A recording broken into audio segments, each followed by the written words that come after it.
Hey guys, welcome back to the channel. Today I wanted to go over gaps in data. So most of the time, the thing with gaps is that they will eventually close. The thing that we don't know is how long it's going to take for it to actually close. And if we take a look at the SPY, we see that it kind of gapped down late February, and we kind of recently just closed the gap on that. So what I wanted to do was to extract the gaps from the data to see whether they gapped up or down and see how long it would take for the stock or the asset to actually close those gaps. So I came up with the script that I'll be going over shortly, in which we just enter the ticker. It'll automatically get the data, and then you're also going to insert a percentage. And what that percentage will do is it'll subset all the gaps that are above or below that percentage. So say I insert 1%, it'll get all the gaps that are above 1% and below -1%. And then what this script will do is it'll calculate the number of days until the gap actually closes. And it's also going to include the maximum drawdown during that time period. So let's go to our R script. And for this tutorial, we're just going to need quantmod. So I'm going to build that function. I'm going to name it gaps. So like I said, I'm just going to pass in the ticker and the percentage. I'm going to get the data from Yahoo Finance by calling get symbols. I'll pass in the ticker. I'll do from 1970 0101 auto assign. We'll set that equal to false. The thing with Yahoo is that it won't actually include the data for today's bar. So what I'll do is I'm going to use get quote, and I'm just going to r-bind the latest quote to our actual data. So here I'm going to test if the last observations index of xt is equal to system date, and this should be if it does not match today's date.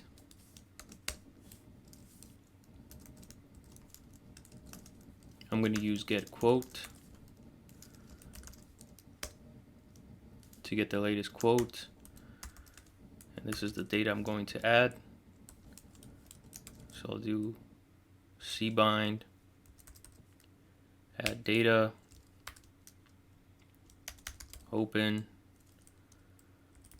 I'm going to copy this. This will be for the high, the low, last. This will be for volume, and since Yahoo's data includes an adjusted column, I'm going to use the latest quote as my adjusted value. And then I'll do order by system date. Finally, I'm just going to do rbind xt to add, which is our latest data. So I'm going to be running this while I go. So I'll assign ticker to SPY. My percentage, I'll do 3%. So I'll go ahead and run this block. Alright, so now that we have our data, I want to compare the close to the next open. So I'll do temp. I'm going to merge the close of our data set, and I'm going to use quantmod's next function to get the next open of our data set. So I'll run that line. Every time you use next, it kind of messes up the column names, so I'm going to have to rename by using paste 0. I'll use the ticker, and I'll do close and dot open. So we take a look at temp. One thing to remember is that we will be using the closing columns index. So this is the correct index for this close, but since we're using the next open, the open will be the very next trading day. In this case, it'll be February 1st of 1993. So we'll go back to our script. I'm going to add a column to get the number of points from the close to the open and I'm going to round that to 2 decimal places. So I'll do open temp minus the close column of temp, and again rounding that to 2 decimal places. Now we'll do the same thing, but now I'm going to do percentages. So closing to the open as a percentage. I'm going to round that to 4 decimal places by running open temp divided by close of temp minus 1, and we're rounding to 4 decimal places. So go ahead and run that. Take a look at temp. So again, this is the difference in points, and this is the difference in percentages. In order for us to calculate the maximum drawdown, I need to add the high column and the low column. So I'll do temp is equal to merge next high of xt, and also next low of xt, and I'm going to add that to our temp data frame. So I'll go ahead and run that, and this will actually convert it to a zoo object, but I want an XCS object. I'm just going to do reclass temp match to xt. Let's take a look at temp. So again, the index belongs to the close, and the high, the low, and the open all belong to the very next bar. I'm going to format these column names by running call names of temp. I only want to change the first 2 columns, so I'll do paste 0. I'm going to copy this.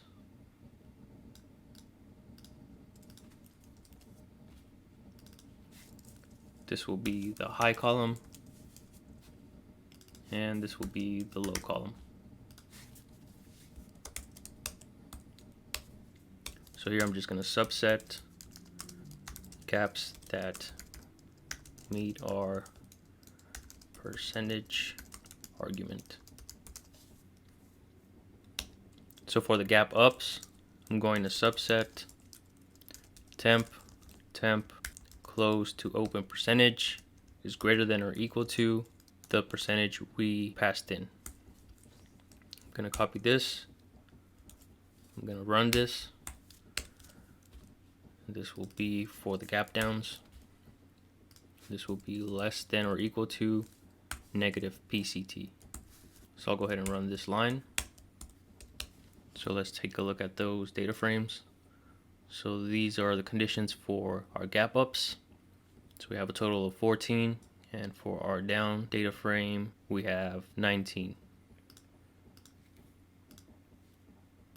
Alright, so now I'm going to use those subsets to find out how many days it took until we actually closed that gap, our maximum drawdown, and the number of days it took to reach our maximum drawdown.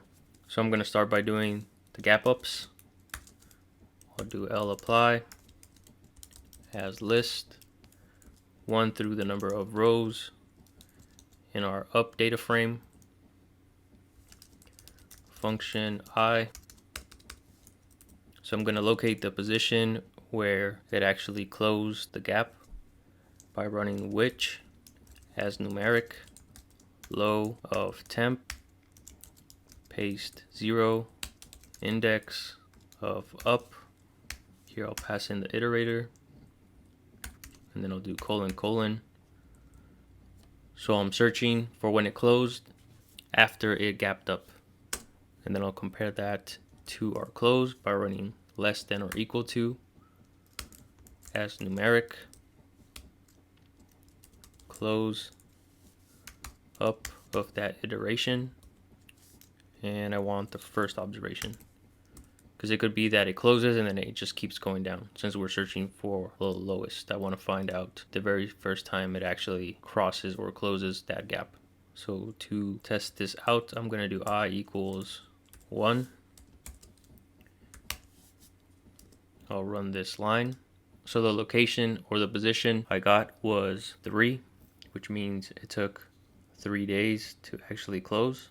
But since we're using the closing columns index, I need to subtract 1 to get the actual number of days it took to close the gap. So I'm going to insert that comment. I'm going to run that line. So the actual position was 2. So 2 days after it gapped up. And we can confirm that by taking a look at our up data frame. So for the very first observation on September 4th, 1998, it closed at 97.75. The very following trading day, it gapped up to 188 approximately. So 2 days after that, this gap should have actually closed. So if we take a look at our temp data frame, let's go to, or actually I'm just going to subset to 1998. So here's September 4th, 1998, and I'm searching through the low column to find out when it actually crosses this closing value. And we do get confirmation that it took 2 trading days to actually close. All right, so I'm gonna close this out. So the following lines are going to be the opposite. I'll be searching for the highest point in the length of days it took for the gap to close to find out our maximum drawdown. So what I'll do is I'll set a condition here. If POS is NA, which means that the gap has not actually closed, then I'm going to return loss is equal to the I column.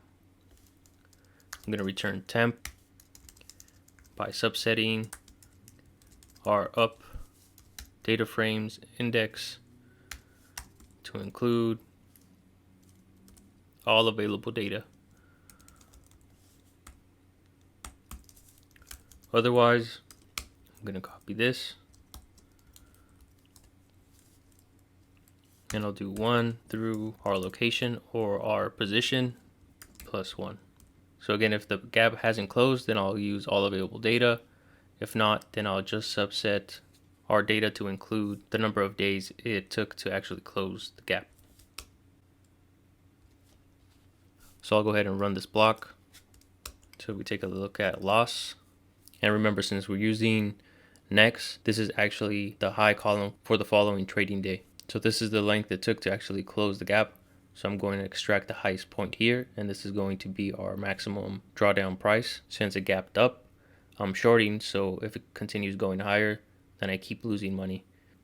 So I'll use which max to actually locate where exactly the maximum point occurred. And I'll save that in max L. Again, I'll use which max of loss. So then I'll extract the price by doing as numeric loss, and I'll pass in the location.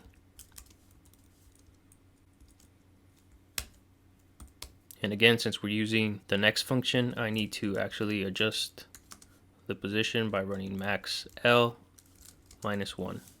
So this will get us the number of days it took to reach our maximum drawdown.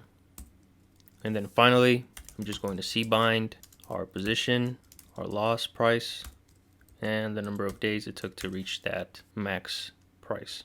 So I'll run that. If we go to our console, we see that it took 2 days to close the gap. Our max drawdown price was 103.13 approximately, and it took 1 day after it gapped up to actually hit that price. So if we go back to our code, all I'm doing here is I'm going to extract those values by iterating through the number of rows in our up data frame. So I'll go ahead and run this block, and then what I'll do is I'm going to merge our up data frame, and I'm going to include those values by running do call our bind up. So if I run this line and take a look at our up data frame, now we have those values here. I'm going to go ahead and change the column names for those columns by running call names of up, and I'm changing column 7 through 9 by running So here I'll add the names, days to close,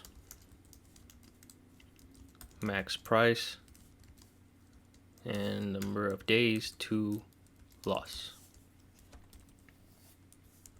Go ahead and run that line. I'm going to add two columns. The first one is going to be the number of points to our max loss, which is just the open of that data frame minus our max price. So I'll go ahead and run that line. The second column I'm going to add will be the return to our max loss, and that'll be open divided by up max price minus 1. So I'll go ahead and run that line. Now if we take a look at that data frame, we should have two new columns, and this is the number of points to our maximum drawdown and the maximum drawdown as a percentage. And I do see we have a couple of NAs. That means the gaps haven't actually closed. So all looks well here. Now what I'll do is the same thing, but for our gap downs. So what I'll do is I'm going to copy this block. I'm going to paste it underneath. All we have to do is just do a couple of changes. So instead of up, this will be for our gap downs. This should be down, along with any other instance of up. I'm going to change that to down. All right, the next thing we should actually do is change this low to high, and this less than or equal to should be greater than or equal to. Also, these should be low, and which max should be which min. So I believe that's all for this block, so I'll go ahead and run it. I'm going to rbind dn instead of up. So I'll go ahead and run that line. Take a look at down. I do see that we have 3 new columns. Here I'm going to change max price to min price. I'll run that line, and these two should be actually flip. So max price, actually min price minus the open of down, and these should be flipped as well, and this should be min. Alright, so now I'm going to run these lines. Let's take a look at our data frame, and these two columns should be negative, which is good, unless the open price was actually the highest price. In that case, it will be 0. I don't see any NAs, so that means all these gaps have actually closed. So I'll go back to the script. And then finally, I'm going to return the up and down data frames in a list. So that's it for this function. I'm going to go ahead and run this function.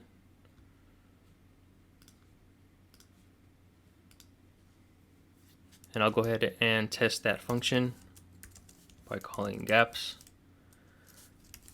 My ticker will be SPY, and the percentage is 3%. So I'll go ahead and run that. To extract our list, I'll use gap up to store the gap ups by running up, down, bracket 1. I'm going to copy this. This will be for our gap downs, and that'll be stored in our second list.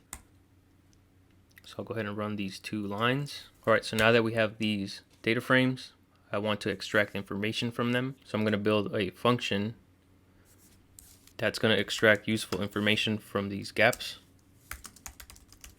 By running function, I'm going to pass in my gaps data frame. So the first thing I want to know is the number of gaps. So I'll do n gaps is equal to as numeric number of rows in that data frame.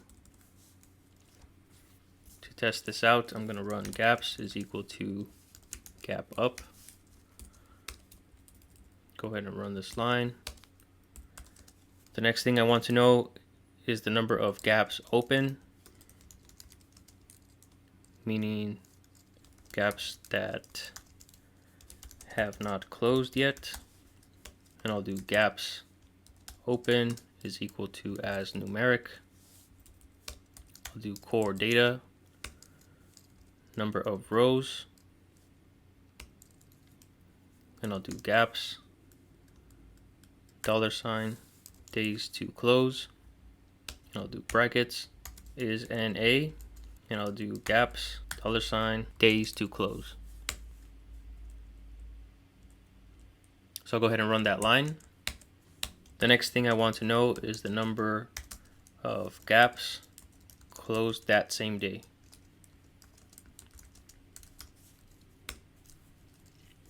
So I'll do gaps 0 is equal to as numeric, number of rows, and I'm going to subset gaps.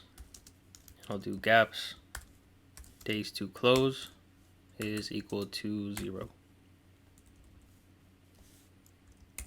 I'll go ahead and run that line, and I'll do gaps closing the very next trading day.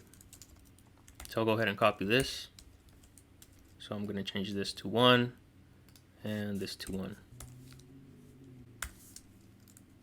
I'll then extract gaps closing within 5 trading days. So I'll go ahead and copy this, change this to 5 and this to 5. This should be less than or equal to 5. Now I'm going to convert these to percentages. So this will be percentage closed the same day. And I'm going to save that in gaps 0 PCT. I'm going to round gaps 0, dividing that by the number of gaps. So I'll do that for each. So percentage close the next day. I'm going to copy this. This should be 1 and this should be 1. And percentage closed within 5 days. Again, I'm going to copy this, change this to 5 and this to 5. So I'll go ahead and run these lines.